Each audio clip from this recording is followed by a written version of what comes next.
السلام علیکم۔ Corona virus کے عالمی وبا نے دنیا بھر میں کاروبار کے طریقے تبدیل کر دیے اور سپلائی چین ان شعبوں میں سے ایک ہے جو سب سے زیادہ متاثر ہوئے ہیں۔ لیکن اصل میں کیا بدلا اور کمپنیاں اب کس طرح اس کے مطابق ڈھال رہی ہیں؟ کووڈ 19 کے بعد عالمی سپلائی چین کس طرح متاثر ہوئی، اور آج کی ویڈیو میں ہم یہ جانیں گے کہ 2025 میں انڈسٹریز اس کے طویل مدتی اثرات پہ کیا اثرات ہیں۔ سب سے پہلے ہم سپلائی چین کو سمجھتے ہیں۔ سپلائی چین ایک ایسا عمل ہے جس میں کسی مصنوعات کو خام مال سے لے کر آخر کار صارف تک پہنچانے تک کی تمام سرگرمیاں شامل ہیں۔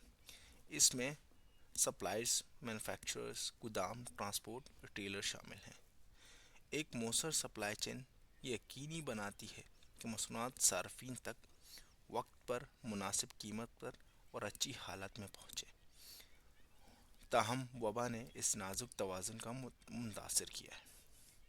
وبا کی وجہ سے فیکٹریاں بند ہو گئی ہیں، نقل و حمل میں پابندیاں آئی ہیں اور مانگ میں اچانک تبدیلیاں آئی ہیں۔ سرحدیں بند ہو گئی ہیں، ٹرانسپورٹ سسٹمز رک گئے ہیں، مینوفیکچر، ریٹیلر اور لاجسٹکس جیسے شعبے شدید متاثر ہوئے ہیں۔ مثال کے طور پر مینوفیکچررز کو لاک ڈاؤن کی وجہ سے پیداوار روکنا پڑا، جس سے خام مال کی ترسیل متاثر ہوئی۔ اس کا مطلب یہ تھا کہ جو کمپنیاں just in time inventory system پر انحصار کر رہی تھیں، انہیں وہ سامان نہیں مل رہا اور جس کی انہیں ضرورت تھی۔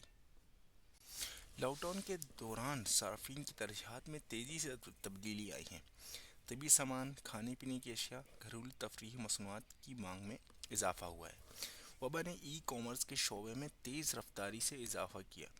زیادہ تر لوگ آن لائن خریداری کی طرف راغب ہوئے اور خوردہ فروشوں کو اس مانگ کو پورا کرنے کے لیے فوراً تبدیلی لانی پڑی۔ غیر متوقع مانگ اور خریداری کے رویے میں تبدیلی کی وجہ سے کمپنیاں انوینٹری مینجمنٹ میں مشکلات کا سامنا کر رہی ہیں، جس کے نتیجے میں بعض مصنوعات کی کمی اور بعض کی زیادتی ہوئی ہے۔ کووڈ 19 کے بعد سب سے بڑی تبدیلیوں میں سے ایک سپلائی چین کی تناؤ کی طرف بڑھنا ہے۔ کمپنیاں اب کسی ایک ملک کے سپلائر پر انحصار کرنا نہیں چاہتی۔ اس کے بجائے وہ مقامی ذرائع کے مینوفیکچرنگ کو واپس لانے پر غور کر رہی ہیں تاکہ عالمی سپلائی چین پر انحصار کم ہو سکے۔ وبا نے سپلائی چین میں ٹیکنالوجی کے استعمال کو تیز کر دیا ہے۔ کمپنیاں اب طلب کی پیش گوئی کرنے اور ڈیٹا انالیٹکس پر انحصار کر آئی او ٹی، اے آئی، انوینٹری کو بہتر اور لاجسٹکس کے عمل کو خوددار بنانے کے لیے کام کر رہی ہیں، جس سے سپلائی چینز زیادہ ذہین اور مضبوط ہو گئی ہیں۔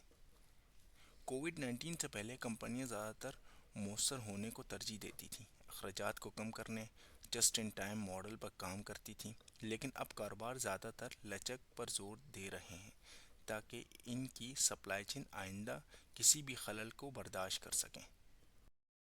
مثال کے طور پر ٹیکنالوجی کی صنعت میں سیمی کنڈکٹر کی کمی نے گاڑیوں کے پیداوار سے لے کر اسمارٹ فونز تک ہر چیز کو متاثر کیا۔ کمپنیاں جیسے ایپل اور ٹیسلا کو ان تاخیرات کی وجہ سے پیداوار کے شیڈولز کو ایڈجسٹ کرنا پڑا۔ خوردہ فروشوں جیسے کہ والمارٹ اور ایمیزون نے اپنی لاجسٹکس نیٹ ورک کو تیز کر لیا اور خوددار نظام میں بھاری سرمایہ کاری کی تاکہ بڑھتی ہوئی طلب کو پورا کیا جا سکے اور ترسیل کی رفتاری کو تیز سے بہتر بنایا جا سکے۔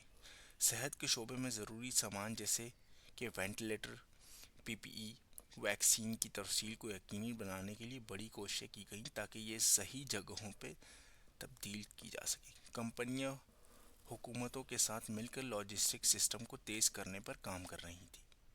حالانکہ وبا کا بدترین حصہ اب پیچھے ہے، لیکن سپلائی چین ابھی تک بحال ہو رہی ہیں۔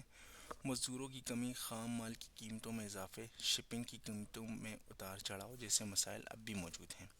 جیسے ہی ہم 2025 اور اس کے بعد کی طرف بڑھتے ہیں، کاروبار لچکدار، شفاف، پائیدار سپلائی چینز پر زور دے رہے ہیں تاکہ آئندہ کسی بھی قسم کے خلل کو بہترین طریقے سے برداشت کیا جا سکے، چاہے وہ وبائیں ہوں، جغرافیائی تنازعات ہو یا موسمی تبدیلیاں، وبا نے عالمی سپلائی چین میں کمزوریوں کو اجاگر کیا ہے، لیکن اس نے جدت اور بہتر تیاری کے مواقع بھی فراہم کیے ہیں۔ یہ بات واضح ہے کہ سپلائی چین کی دنیا اب کبھی بھی پہلے جیسی نہیں ہوگی۔ اگر آپ کو اس ویڈیو میں دلچسپ لگی ہو تو اسے لائک، کمنٹس اور سبسکرائب کرنا نہ بھولیں، تاکہ آپ کو مزید ایسے موضوعات پر ویڈیو مل سکیں۔ Thank you.